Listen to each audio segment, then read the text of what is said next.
Kancil Terjebak diterbitkan oleh Pustaka Agung Harapan. Saat itu hutan sedang sunyi sepi, entah apa sebabnya. Di kesunyian hutan terlihat sosok makhluk yang lebih dikenal dengan sebutan si Kancil. Rupanya ia merasa kebingungan menentukan arah perjalanannya. Akhirnya Kancil mengambil keputusan mengambil arah jalan sesuai hati kecilnya. Hari ini ia merasa senang dan bebas menikmati sejuknya hutan karena hutan terlihat sepi dari makhluk pemangsa.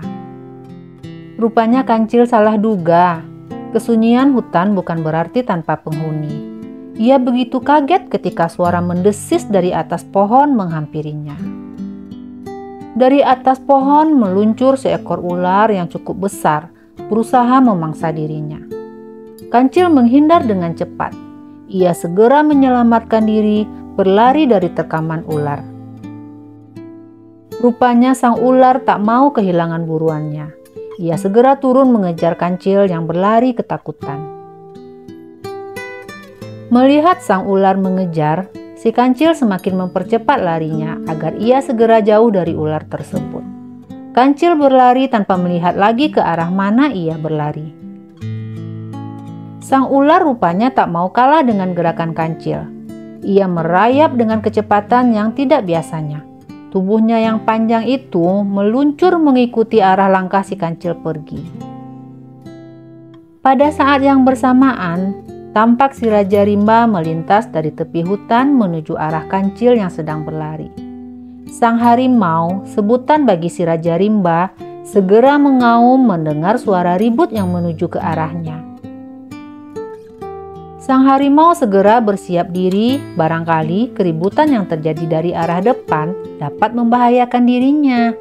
Ia menajamkan seluruh inderanya, berusaha memperkirakan apa yang terjadi. Sementara itu, Kancil berusaha berlari lebih cepat, namun belum menyadari apa yang ada di depan dirinya. Ketika jarak semakin dekat, si Kancil terkejut melihat bahaya lain juga menghadang pelariannya. Secara refleks Kancil berusaha menghentikan pelariannya dan secara cepat pula ia berusaha berbelok arah, namun terlambat. Jarak sang harimau terlampau dekat dan bisa jadi ia kalah cepat andai sang harimau menerkam dirinya. Kancil mencoba bersikap tenang sambil berpikir untuk bisa lolos dari dua pemangsa yang sama-sama ganasnya.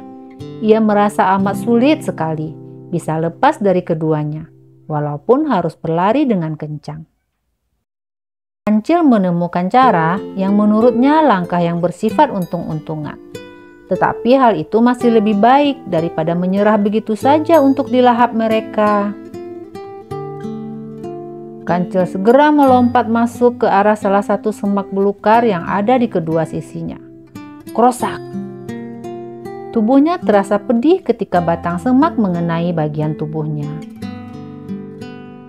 Rupanya usaha Kancil tidak sia-sia. Keduanya berebut menyusulnya dan di dalam semak mereka bertarung sengit. Kancil segera keluar menyelamatkan diri, menjauh dari kedua hewan buas yang hampir menyudahi hidupnya.